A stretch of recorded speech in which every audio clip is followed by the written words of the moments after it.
तो हाँ जी दोस्तों, क्या हाल है आपका और आपका स्वागत है हमारे इस बैक बेंचर्स की दुनिया में, जहाँ पर हम सब एक साथ मिलके पढ़ते हैं, सीखते हैं और आगे बढ़ते हैं। तो अभी तक हमने लेक्चर 1 कंप्लीट देख लिया था और लास्ट उसमें हमने एनसीईआरटी के क्वेश्चंस देख लिए थे। अब हम क्या देखने वाले हैं? अब हम देखने वाले हैं जो आप लोगों में सबसे फेमस बुक है, टीएस गिरेवाल, जो कि हर एक स्कूल सजेस्ट करता है कि आप वही लो। तो आज हम उसके क्वेश्चंस देखते हैं कि आखिर ऐसे उसमें क्या क्वेश्चंस दे रखे हैं। तो देखना, मैंने इतने बढ़िया तरीके से नोट्स बनाए ना, आपने अगर मेरे जो मैंने लेक्चर डाले लेक्चर 1 के सारे देखे होंगे, आपको एक भी डाउट आया ना, आप मुझे बताना। मैं उसको तुरंत ही वो करूँगा, टैकल करूँगा डाउट को। लेकिन मुझे नहीं लगता कि आपको कोई डाउट आने वाला है। अभी आप देखते जाना, आप इस लेक्चर के बाद देखना कि आप खुद बताना कमेंट में कि आपको डाउट आया या नहीं आया। ठीक है? तो अब हम चालू करते हैं। ये मैंने आपका ये टीएस ग्रेवाल के वो ले रखा है, स्क्रीनशॉट ले रखा है। तो चालू करते हैं क्वेश्चन 1 से। देखो, resignation by a marketing manager is not recorded in the books of accounts, why? तो देखो क्यों, कि एक एक मार्केटिंग मैनेजर ने रेजिग्नेशन दे दिया, उसको हम बुक्स में रिकॉर्ड क्यों नहीं करेंगे? तो देखो, मैंने आपको कॉन्सेप्ट बताया था कि हम याद करो, वो छोटू को लात मारी थी। जो छोटू को लात मारी थी, उससे सेल्स का जो नुकसान हुआ था, हमने वो बुक्स में रिकॉर्ड नहीं किया था। तो इसके पीछे लॉजिक क्या था कि अकाउंट सिर्फ मेजर करता है वही ट्रांजैक्शन को जिनके पीछे मनी इन्वॉल्व हो।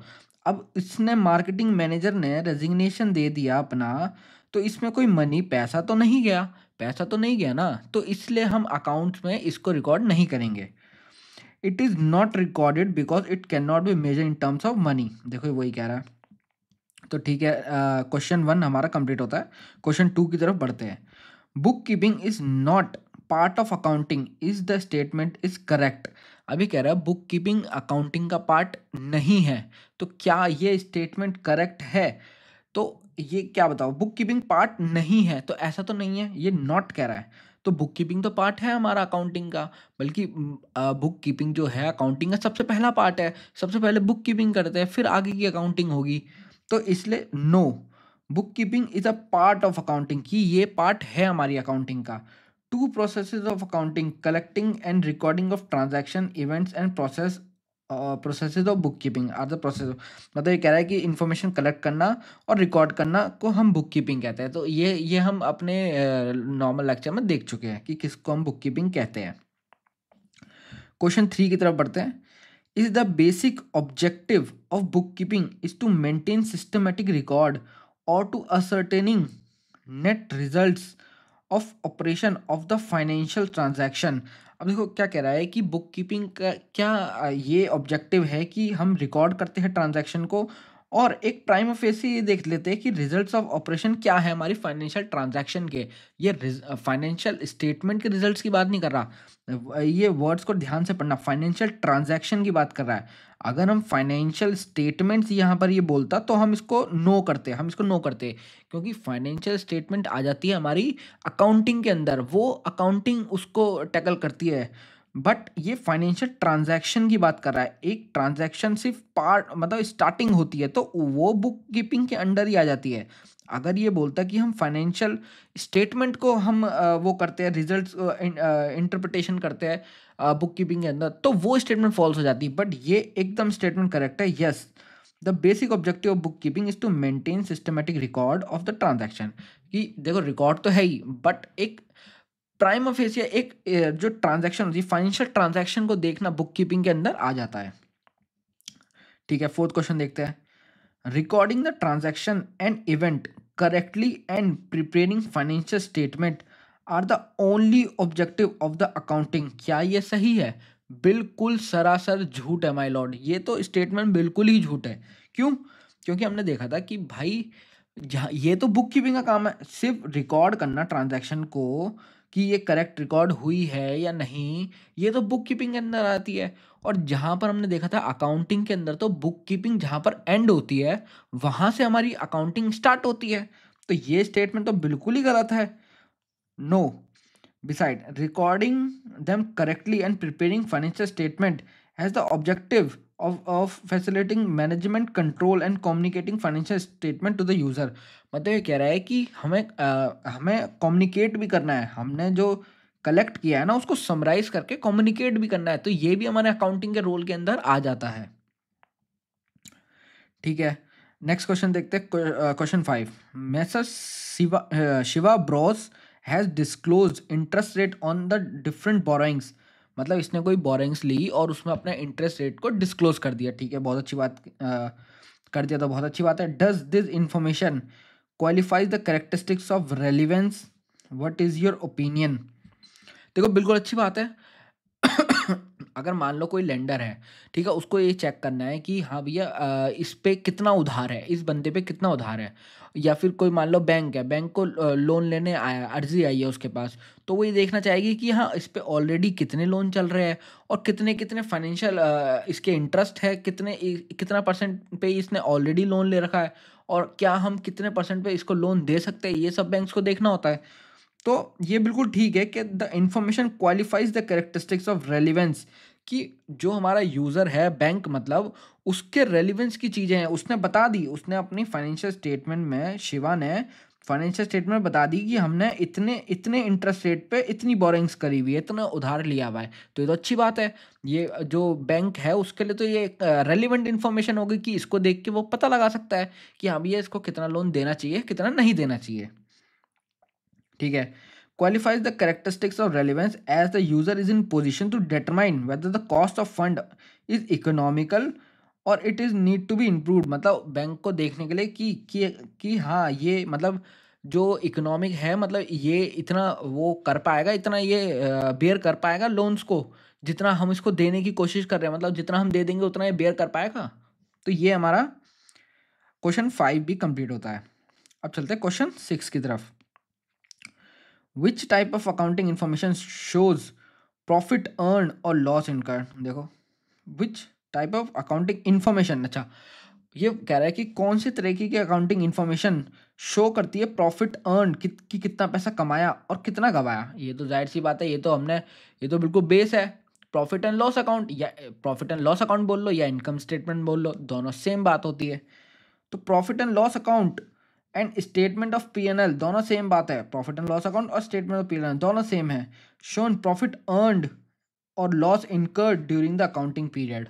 देखो कितने सिंपल सिंपल क्वेश्चन आते हैं, यही क्वेश्चन उठ उठ के आपके पेपर में आएंगे और इतने आसान लगेंगे आपको कि जिसकी कोई हद ही नहीं है। आप कहोगे कि यार अभी तक कहाँ थे भैया, अब ये कहने वाले हो आप, सही में। अब देखो, अब आगे बढ़ते हैं। अब देखते हैं कुछ एमसीक्यू, देखना कितने खतरनाक एमसीक्यू है, मज़ा आ जाएगा देख के। आंख बंद करके भी आप आंसर करोगे इनको। अब कोई सपने में भी पूछे ना कि अकाउंटिंग का मतलब क्या होता है, आपके दिमाग में मेमोरी टेक्निक आ जानी चाहिए उसी वक्त। ठीक है, अब देखते हैं बुक कीपिंग एंड अकाउंटिंग। एक second, book keeping and accounting means, देखो बुक कीपिंग एंड अकाउंटिंग पूछ रहा है ये। अब ये इसके ऑप्शंस है। A means same and are use interchangeability, मतलब ये कहना चाह रहा है कि ऑप्शन ए में कि वो book keeping and accounting same है और इंटरचेंजेबल यूज हो जाते हैं। बिल्कुल गलत, सरासर गलत है। इसको तो काट ही, तो मैं तो कह रहा हूँ इसकी एक क्वेश्चन ही पसंद नहीं आया मुझे। Does mean, does not mean same and are not use interchangeability. हाँ ये अच्छा पॉइंट है, ये हो सकता है, ये हो सकता है, बिल्कुल हो सकता है। ऑप्शन थी सी देखते हैं। Means both A and B, बिल्कुल नहीं, ए तो बिल्कुल ही नहीं हो सकता, ए को तो बिल्कुल ही काटा लगा दो, नन ऑफ द अबव ना। तो हमारा ये बिल्कुल ठीक है बी, कि does not mean same and not use interchangeable. ठीक है, तो हमारा बी जो है बिल्कुल करेक्ट है। अगला एमसीक्यू देखते हैं। Which of the following is not a सब फील्ड ऑफ अकाउंटिंग। ये देखो सब फील्ड की बात कर रहा है, फील्ड की। ठीक है, ऑप्शन देते हैं। बुक कीपिंग, बुक कीपिंग देखो फील्ड तो नहीं होती, बुक कीपिंग एक पार्ट होता है अकाउंटिंग का, फील्ड नहीं होती। देखो मैंने आपको क्लास में बताया था कि अलग अलग क्या क्या फील्ड्स है अकाउंटिंग की। फाइनेंशियल अकाउंटिंग जिसमें हमारी फील्ड होती है, जो हम पढ़ रहे हैं वही फाइनेंशियल अकाउंटिंग है। मैनेजमेंट अकाउंटिंग मैंने आपको बताई थी, लेक्चर 1 में जाकर देखना, आपको याद आएगी। मैनेजमेंट अकाउंटिंग मैंने बताई थी, कॉस्ट अकाउंटिंग मैंने बताई थी कि कॉस्ट हम डिटरमाइन करते हैं इसमें। तो ठीक है, तो ये होती है, ये होती है, ये होती है, तो बची क्या, ये। तो ये हमारी फील्ड नहीं है, तो ये ऑप्शन आ गया बुक कीपिंग। ठीक है, अब थर्ड एमसीक्यू देखते हैं। Which of the following is not recorded in the books of account, ये कह रहा है कि क्या इन इन चारों ऑप्शन में से क्या बुक्स ऑफ अकाउंट्स में रिकॉर्ड नहीं होगा। तो जाहिर सी बात है वो नहीं रिकॉर्ड होगा जो मनी टर्म्स में नहीं होगा। देखते हैं। सेल्स ऑफ गुड्स, क्या sales of good money terms में होता है? हाँ भाई, बेचा, ठीक है, सामान बेचा, पैसा आएगा, सेल्स ऑफ गुड होता है, बिल्कुल होता है। पेमेंट ऑफ सैलरी, आपने पैसे दिए, सैलरी पे करी अपने एम्प्लॉयज़ को, क्या रिकॉर्ड होगा? बिल्कुल होगा, पैसा जाएगा, उनकी सर्विसेज आएगी, ठीक है। क्वालिटी ऑफ स्टाफ, क्वालिटी इसको मेजर कैसे करोगे भाई कि कितने क्वालिटी के स्टाफ है हमारे? ये फंस सकता है, देखो ये आ सकता है, ये फंसेगा पॉइंट। परचेज ऑफ गुड्स, देखो purchase of goods, purchase of good, पैसा जाएगा माल आएगा, तो ये तो बिल्कुल रिकॉर्ड हो सकता है। तो फंस गया ये क्वालिटी ऑफ गुड्स। क्यों, कैसे फंसा? ये फंसा ऐसे, क्वालिटी ऑफ गुड्स तो आप मेजर नहीं कर सकते ना कि हाँ भैया ये इस क्वालिटी का गुड्स है, कि इसको तो हम मेजर कर ही नहीं सकते किसी किसी भी पॉइंट में। हाँ, उसका प्राइस आप मेजर कर सकते हो, बस उसकी क्वालिटी मेजर कर सकते हैं ना। तो ये आपका not recorded in the books होगा, ठीक है। नेक्स्ट देखते हैं। Book keeping is concern with, book keeping is concern with मतलब बुक कीपिंग क्या करता है, ये बोलना चाह रहा है। पहला ऑप्शन वन देखते हैं, recording financial data relating to business transaction, बिल्कुल सही, ये तो करता है, बिल्कुल सही है। Classifying and summarising record of data, देखो अब ये जहाँ पर बुक कीपिंग एंड होगी वहाँ से अकाउंटिंग का रोल चालू होगा। तो बुक कीपिंग का रोल बस यहाँ पर होता है, यहाँ से हमारी अकाउंटिंग चालू हो जाती है। क्लासिफाई करना और समराइज करना तो ये तो नहीं होगा, बुक कीपिंग का ये नहीं होगा, ये अकाउंटिंग का रोल होगा। Interpretation data for the internal user, ये दोनों आ गए अकाउंटिंग के। यहाँ पर बुक कीपिंग खत्म होती है और यहाँ से अकाउंटिंग चालू हो जाती है, ठीक है। ऑल ऑफ द, ये भी नहीं हो सकता। तो हमारा जो करेक्ट आंसर है वो है ये, recording financial data relating to business transaction, ठीक है। अब ये देखते हैं, पांचवा देखते हैं आपका एमसीक्यू। देखो कितने सिंपल सिंपल है, आपको खुद लग रहे होंगे कि इतने सिंपल एमसीक्यू हम मतलब पहले हमें टफ क्यों लगते थे ये चीज़ें। टफ देखो, कोई भी चीज़ टफ तब लगती है जब उसका हमें बेस ना पता हो। हमें हम देखो, कोई यहाँ मेंटली रिटायर्ड तो है नहीं, मैं इतना श्योर हूँ कि कोई भी बच्चा ऐसा तो ये क्लासेस कर नहीं रहा होगा जो कि मेंटली रिटायर्ड होगा, बट उनके वो भी ठीक है, बट वो ऐसा तो नहीं होगा। सबको अगर हम कॉन्सेप्चुअली बताया जाए तो हर एक स्टूडेंट के लिए अकाउंट जो है वो बिल्कुल ईज़ी है, कोई भी समझ सकता है। मैं तो कह रहा हूँ आप अपने पेरेंट्स को भी, जो कि नॉन कॉमर्स बैकग्राउंड से, आप उनको भी सिखाओगे ना, आप वो भी समझ जाएँगे कि हाँ भैया, क्या उसके पीछे कॉन्सेप्ट है और कैसे चीज़ें वर्क करती है, ठीक है। तो अब अगला एमसीक्यू देखते हैं, 5। Which is the last step of accounting as a process of information, कह रहा है अकाउंटिंग का लास्ट स्टेप बता दो भाई। ये तो क्लास में मैंने आपको पूरी अकाउंटिंग का प्रोसेस बताया था, ये उसका लास्ट स्टेप मांग रहा है आपसे, ठीक है। तो क्या होता है लास्ट स्टेप? आपको मैं बता के था क्या, कम्युनिकेशन। देखो रिकॉर्डिंग, रिकॉर्डिंग हमारा पहला स्टेप होता है, प्रिपरेशन उसके बाद आता है, एनालाइज एंड इंटरप्रिटेट करने के बाद हम क्या करेंगे, कम्युनिकेट करेंगे, चीज़ों को कम्युनिकेट करेंगे हम, ठीक है। कम्युनिकेट कर दिया।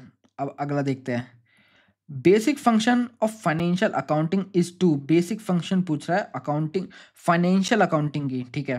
बेसिक फंक्शन बिल्कुल बेसिक वाला, ठीक है। रिकॉर्ड करेगा, हाँ भैया, रिकॉर्ड ऑल बिजनेस ट्रांजैक्शन, ये तो बेसिक फंक्शन में है ही, रिकॉर्ड तो उसको करनी ही करनी है, उसके बिना तो अकाउंटिंग हो ही नहीं सकती। इंटरप्रिटेट, देखो फाइनेंशियल डेटा, ये भी हालांकि ये भी फंक्शन होता है, लेकिन ये बेसिक नहीं होता, ये बिल्कुल बेसिक वाला पूछ रहा है। असिस्ट करता है मैनेजमेंट को, ये भी करता है, लेकिन ऑल ऑफ द अबव, ये ऑल ऑफ मतलब करते सारे हैं, लेकिन ये बेसिक की बात कर रहा है, तो बेसिक में सिर्फ ये आएगा कि ये तो बिल्कुल ही बेसिक फीचर है, कि ये तो होना ही चाहिए, ठीक है। अब नेक्स्ट देखते हैं।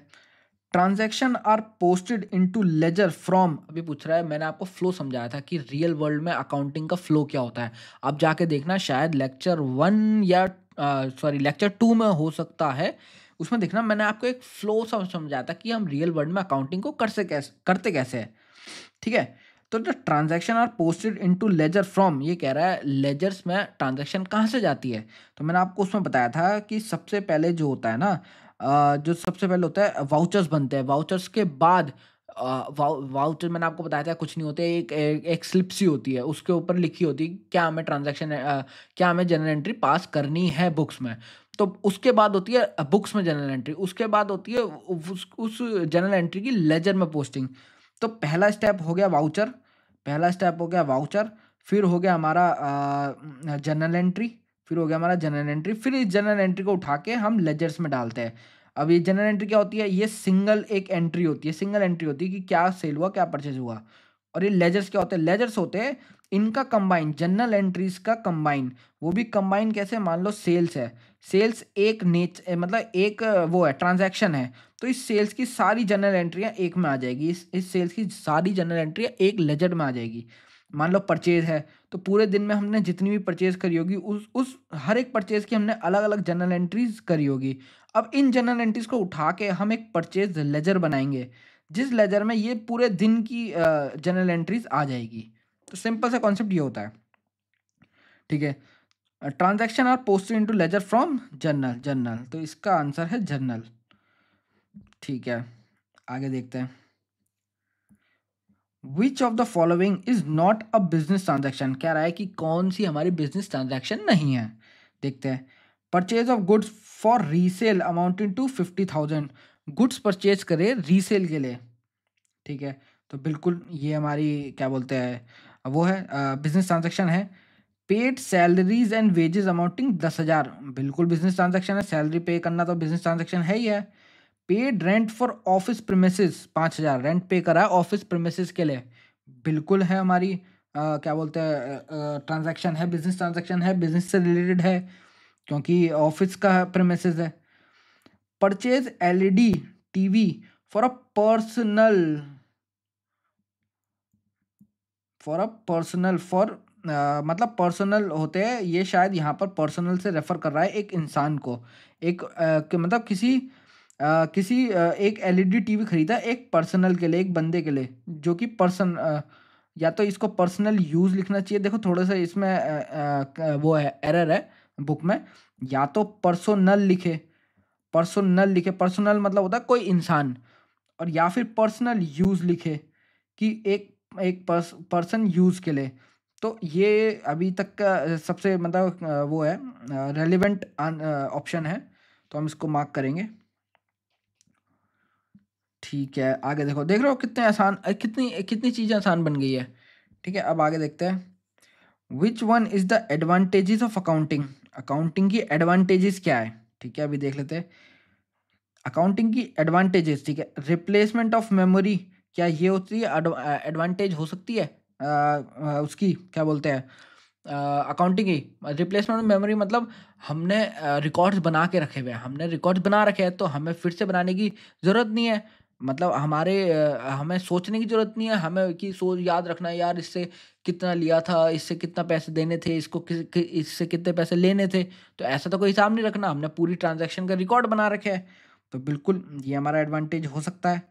Shows the present value of business, ये देखो ये तो बिल्कुल नहीं हो सकता, क्यों, कैसे प्रेजेंट वैल्यू, मैंने एक कॉन्सेप्ट पढ़ाया था कि अकाउंट्स जो चलती है वो हिस्टोरिकल कॉस्ट पे चलती है, मतलब बुक वैल्यू पे चलती है, कि बुक वैल्यू क्या होती है, जितने पे हमने रिकॉर्ड कर दिया उसी पे ही। देखो एक लिमिटेशन ऑफ अकाउंटिंग आपको याद होगी, मैंने लेक्चर में पढ़ाई थी कि अकाउंटिंग जो वो इग्नोर करती है इन्फ्लेशन को, मतलब प्राइस में जो बढ़ाव आ रहा है वो इग्नोर करता है उसको अकाउंटिंग, कि वो हमारा ड्रॉबैक है, एक लिमिटेशन है अकाउंटिंग की। तो ये तो बिल्कुल नहीं हो सकता, प्रेजेंट वैल्यू पे तो अकाउंटिंग चलती ही नहीं है। Accounting does not record price level changes, देखो ये बिल्कुल ठीक है, बट क्या है, ये पूछ रहा है एडवांटेज, बट ये तो नुकसान है ना, ये तो हमारा अकाउंटिंग से होने वाला नुकसान है। याद करो मेमोरी टेक्निक मैंने आपको बताई थी, अकाउंटिंग से क्या क्या नुकसान होते हैं, तो ये तो नुकसान है कि ये प्राइस लेवल चेंज को रिकॉर्ड नहीं करता। Accounting is not a fully exact, देखो ये भी वो है, और ये नॉट अ फुल्ली एग्जैक्ट लिख रहा है, तो एग्जैक्ट तो होती है अकाउंटिंग, तो एडवांटेजेस क्या है, एडवांटेजेस में ये आएगा रिप्लेसमेंट ऑफ मेमोरी, ठीक है। अब देखते हैं अगला, which is the important objective of accounting, objective पूछ रहा है अकाउंटिंग की, ठीक है। तो ऑब्जेक्टिव याद करो, मेमोरी टेक्निक पूरा मैंने आपको बताया था, रिकॉर्ड करके नेट प्रॉफिट यूजर्स, ये सब मैंने आपको उसमें बताया था ऑब्जेक्टिव में। टू कीप सिस्टमेटिक रिकॉर्ड, देखो रिकॉर्ड ये हमारा ऑब्जेक्टिव इंपॉर्टेंट ऑब्जेक्टिव है, ठीक है। नेट प्रॉफिट एंड लॉस पता लगाना, ये भी हमारा ऑब्जेक्टिव है। फाइनेंशियल पोजीशन पता लगाना, ये भी हमारा ऑब्जेक्टिव है। All of the above the, बिल्कुल बिल्कुल, तो ये ऑल ऑफ द अबव है, क्योंकि ये सारे ही ऑब्जेक्टिव है हमारे अकाउंटिंग के। ठीक है, अगला अगला क्वेश्चन देखते हैं। Which of the following is not an internal user of the financial statement. ये पूछ रहा है कि इनमें से कौन सा हमारा इंटरनल यूजर नहीं है फाइनेंशियल स्टेटमेंट्स के। ठीक है, देखते हैं ऑप्शन में क्या क्या। बोर्ड ऑफ डायरेक्टर बिल्कुल इंटरनल होते हैं। मैनेजर्स बिल्कुल इंटरनल होते हैं, ये एंटिटी के अंदर ही तो होते हैं ना सारे लोग। एम्प्लॉयज बिल्कुल इंटरनल होते हैं। नन ऑफ द अबव, बिल्कुल, तो ऑप्शन डी होगा, ऑप्शन डी। अब देखो आपकी बुक में क्या है, ये ऑप्शन गलत दे रखा है, ये ऑप्शन आपको सी दे रखा है, ऑप्शन सी लगा रखा है बुक में टिक, बट ये बिल्कुल गलत है। एम्प्लॉयज़ हमारे इंटरनली एम्प्लॉयज़ हमारी ऑर्गेनाइजेशन के इंटरनल यूजर्स होते हैं, क्योंकि उनको अपने अपने इंसेंटिव सैलरीज ये सब देखनी होती है, तो इस चक्कर में ये हमारे इंटरनल यूजर्स में आएंगे। और ये पूछ रहा है नॉट एन इंटरनल, मतलब कौन इंटरनल नहीं है, तो इनमें से तो ये सारे इंटरनल है। ठीक है, तो अब हम आगे बढ़ते हैं, नॉट एन इंटरनल यूजर। ठीक है, अब आगे बढ़ते हैं नेक्स्ट क्वेश्चन पे। Which of the following is a limitation of accounting. अब देखो अकाउंटिंग से होने वाले नुकसान, मतलब अकाउंटिंग के क्या क्या नुकसान है, तो ये पूछ रहा है इस एमसीक्यू में। Assistant assistance to management, management को असिस्टेंस मिल रही है, मतलब मदद मिल रही है, तो बिल्कुल ये तो फ़ायदा है ना, ये तो अच्छी बात है, ये तो फ़ायदा है, असिस्टेंस मिल रही है तो अच्छी बात है। रिप्लेसेस मेमोरी, ये भी एडवांटेजेस है भाई, अच्छी बात है ये तो। अगर मैनेजमेंट को याद रखना नहीं पड़ रहा अपने ट्रांजैक्शनों का, ये तो अच्छी बात है। अनरियलिस्टिक इन्फॉर्मेशन, देखो ये हमारी लिमिटेशन में आ सकती है, ये हमारा करेक्ट ऑप्शन बन सकता है। एविडेंस इन कोर्ट, ये भी अच्छी बात है, ये भी एडवांटेज है कि हम जो अकाउंटिंग इन्फॉर्मेशन है उसको हम कोर्ट में एविडेंस की तरह यूज़ कर सकते हैं, तो ये भी अच्छी बात है एकदम। तो ये अनरियलिस्टिक इन्फॉर्मेशन हमारी वो हो गई, क्या बोलते हैं, लिमिटेशन ऑफ अकाउंटिंग। ठीक है, अब नेक्स्ट क्वेश्चन देखते हैं। Cost of goods manufactured is determined by, मतलब कॉस्ट, मतलब ये कह रहा है कि एक गुड्स की कॉस्ट निकालना कौन सी अकाउंटिंग सिखाती है हमें। तो देखो मैंने आपको बताया था कि अलग अलग तरीके की अकाउंटिंग का अलग अलग तरीके का रोल होता है। तो फाइनेंशियल अकाउंटिंग का अलग रोल होता है, कॉस्ट अकाउंटिंग का अलग रोल होता है, ह्यूमन रिसोर्स अकाउंटिंग का अलग होता है, मैनेजमेंट अकाउंटिंग का अलग होता है। तो जो कॉस्ट निकालता है वो मैंने आपको बताया था कि कॉस्ट अकाउंटिंग का काम होता है। कॉस्ट अकाउंटिंग में हम प्रोडक्ट की कॉस्ट निकालते हैं, तो ये हमारा कॉस्ट अकाउंटिंग का काम होगा। ठीक है, अगला, qualitative characteristics of accounting includes. ये तो देखो सेम सेम सीधा सीधा छपा हुआ क्वेश्चन है, आपके जो नोट्स है उसमें पूरा एग्जैक्टली मैंने दे रखा है कि कैसे कैसे आपको क्वालिटेटिव कैरेक्टरिस्टिक्स के नाम से ढूंढना आपको मिल जाएगा। तो रिलायबिलिटी, देखो रिलायबिलिटी और रेलेवेंस होता ये भी है, अंडरस्टैंडेबिलिटी कंपेरेबिलिटी होता ये भी है, लेकिन हमें क्या होता है ना एमसीक्यूज में क्या होता है, हमें एक क्लोज टू द परफेक्शन एक आंसर ढूंढना होता है। तो ये होगा ट्रू एंड फेयर होना चाहिए, रिलायबल, अंडरस्टैंडेबिलिटी और कंपेरेबिलिटी। ठीक है, ये हटा देता हूँ मैं। ठीक है, next, which of the following is not a qualitative characteristics of accounting. Which of the following is not a qualitative characteristics, ये कह रहा है कौन सा नॉट अ क्वालिटेटिव कैरेक्टरिस्टिक्स है। तो रिलायबिलिटी बिल्कुल क्वालिटेटिव कैरेक्टरिस्टिक है, अंडरस्टैंडेबिलिटी बिल्कुल क्वालिटेटिव कैरेक्टरिस्टिक्स है, और कंपेरेबिलिटी ये वही मेमोरी टेक्निक है, वो क्या था, रेलिवेंट चीज़ों को कंपेयर, अकाउंटिंग का बहुत रिलायबल होता है, रेलिवेंट चीज़ों को हम कंपेयर करते हैं, ऐसा ऐसा कुछ एक मेमोरी टेक्निक थी ना, तो ये वही है। तो उसमें रिलायबिलिटी भी थी, अंडरस्टैंडेबिलिटी थी, कंपेरेबिलिटी भी थी, मेटरिटी नहीं थी। तो ये हमारा मेटरिटी हमारा नॉट अ क्वालिटेटिव कैरेक्टरिस्टिक्स हो गया। ठीक है, use of common unit measurement and common format of reporting promotes, मतलब अगर हम use of common unit measurement करेंगे या कॉमन फॉर्मेट रखेंगे, तो वो किसको बढ़ावा देगा, किसको बढ़ावा देगा, क्या कंपेरेबिलिटी को? नहीं, कंपेरेबिलिटी मतलब कंपेयर करना, कंपेरेबिलिटी, हाँ, कॉमन यूनिट, हाँ, कॉमन यूनिट हमारा किसको बढ़ावा देगा? कंपेरेबिलिटी को, कि हाँ, कि हम 2 चीज़ों को एक साथ कंपेयर कर सकते हैं, इधर भी 1 साल, इधर भी 1 साल। तो क्या अगर दोनों सालों का डेटा जो है वो 1-1 साल का होगा, क्या वो बेस दोनों का सेम होगा? तो हाँ, बिल्कुल दोनों का सेम होगा। तो अगर हम कॉमन यूनिट्स यूज़ करेंगे कि इसमें भी डॉलर, इसमें भी डॉलर, या इसमें भी रुपी, इसमें रुपी, तो दोनों का बेस सेम होगा, तो हम चीज़ों को कंपेयर आसानी से कर पाएँगे। तो बिल्कुल कंपेरेबिलिटी, ठीक है। अंडरस्टैंडेबिलिटी का अलग पॉइंट है, रिलायबिलिटी का अलग पॉइंट है, रेलेवेंस का अलग पॉइंट है, ठीक है। अब देखते हैं अगला। Which of the qualitative characteristics of accounting information reflected when accounting information is clearly presented? मतलब कि जब अकाउंटिंग इंफॉर्मेशन जो है वो सही तरीके से प्रेजेंट करी गई हो, तो वो क्या रिफ्लेक्ट करता है? वो रिफ्लेक्ट करता है क्या? रिलायबिलिटी? नहीं, रिलायबिलिटी तो सोर्स का देखते हैं हम, कि सोर्स जो हमने लिया है वो रिलायबल होना चाहिए। क्या वो रेलिवेंस करती है? नहीं, बिल्कुल नहीं, कि इस यूज़र के लिए वो डेटा रेलिवेंस है या नहीं है, बिल्कुल नहीं। कंपेरेबिलिटी? नहीं, कंपेरेबिलिटी हमने जैसे ऊपर देखा कि वो कॉमन यूनिट्स को वो करके आती है, कि कॉमन हमारी यूनिट्स होनी चाहिए, बेस दोनों का सेम होना चाहिए। अंडरस्टैंडेबिलिटी देखो, बिल्कुल हाँ, अंडरस्टैंडेबिलिटी, कि अगर अगर हमारी चीज़ें क्लियरली प्रेजेंटेड होगी, तो वो अच्छे से अंडरस्टैंडेबल होगी सबके लिए, अच्छे से अंडरस्टैंडेबल होगी सबके लिए।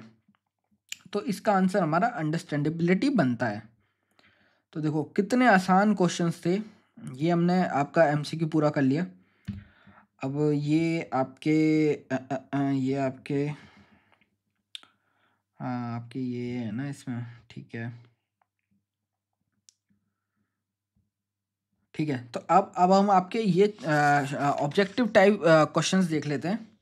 कुछ ऑब्जेक्टिव टाइप क्वेश्चंस हैं जो आपके इसमें दे रखे हैं, ऑब्जेक्टिव टाइप क्वेश्चंस, ठीक है। पहला देखते हैं, अकाउंटिंग में be influence by personal judgement. Accounting में बी मतलब अकाउंटिंग जो है वो पर्सनल जजमेंट, मतलब मैं कुछ और सोचता हूँ, कोई कुछ और सोचता है, तो क्या वो उससे इन्फ्लुएंस हो सकती है? बिल्कुल हाँ, हो सकती है। मान लो मेरे लिए कोई ट्रांजैक्शन ऐसी है जो कि कैपिटल नेचर की है, मतलब मैं सोच रहा हूँ कि उससे मेरे को सालों साल फ़ायदा मिलेगा, बट मेरा जो अकाउंटेंट है, जो जनरल एंट्री कर रहा है, उसने सोचा कि यार ये तो 1 साल के अंदर ही है, तो उसने रेवेन्यू नेचर का सोच लिया। तो बट मैं तो उसको लॉन्ग टर्म का सोच रहा हूँ ना, तो मेरे लिए वही सेम ट्रांज़ैक्शन लॉन्ग टर्म हो सकती है, मतलब कैपिटल नेचर की हो सकती है, और वही सेम ट्रांज़ैक्शन उसके लिए रेवेन्यू नेचर की हो सकती है। वो सोच रहा है कि इसका बेनिफिट तो 1 साल के अंदर खत्म हो जाएगा। तो ये हमारा जो है पर्सनल जजमेंट से बिल्कुल रिलेटेड होता है। तो ये स्टेटमेंट हमारी ट्रू है एकदम, ठीक है। अगली देखते हैं, financial statements are not comparable. Financial financial statements तो भाई कंपेरेबल, ये तो हमारा कॉन्सेप्ट है, कंपेरेबिलिटी तो हमें रखनी पड़ती है। तो ये बिल्कुल ही फॉल्स डेटा है, मतलब ये बिल्कुल ही फॉल्स है, ठीक है। नेक्स्ट देखते हैं, accounting information must be presented in such a way that only accounting people understand it. नहीं भाई, ये तो बिल्कुल बेसिक रूल है कि हम करी अकाउंटिंग उसके लिए रहे हैं जो कि नॉन अकाउंटिंग बैकग्राउंड से है, और वो भी फाइनेंशियल्स को अच्छे से समझ पाए।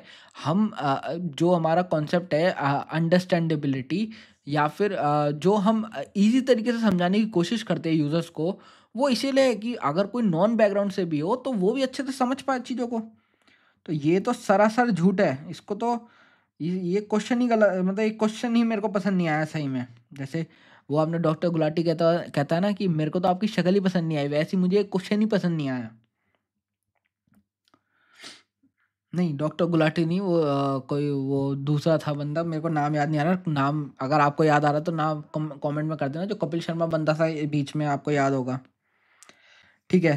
तो अगला क्वेश्चन देखते हैं, accounting information should be reliable. अरे ये तो बिल्कुल सच्चाई है, रिलायबल तो होना ही चाहिए, इसके बिना तो काम ही क्या होगा। Accounting statement should be reliable, ठीक है। अगला देखते हैं, book keeping and accounting are synonyms terms. बिल्कुल गलत, सरासर गलत। बुक कीपिंग एंड अकाउंटिंग, ये तो इसका बच्चा है छोटा सा, ये दोनों सेम के सिनोनिम्स, मतलब कि मतलब एक ही मतलब दो मतलब एक वर्ड के मतलब कि या तो हम इसके यूज़ कर सकते हैं या हम इसे यूज़ कर सकते हैं, तो ये ऐसा तो बिल्कुल गलत है। तो ये तो सरासर ही गलत है, इसको तो बड़े बड़े बोल्ड लेटर्स में लिखो कि ये गलत है। Non financial transaction are not recorded in the books of account, बिल्कुल सच। छोटू छोटू याद आ जाना चाहिए बस तुम्हें।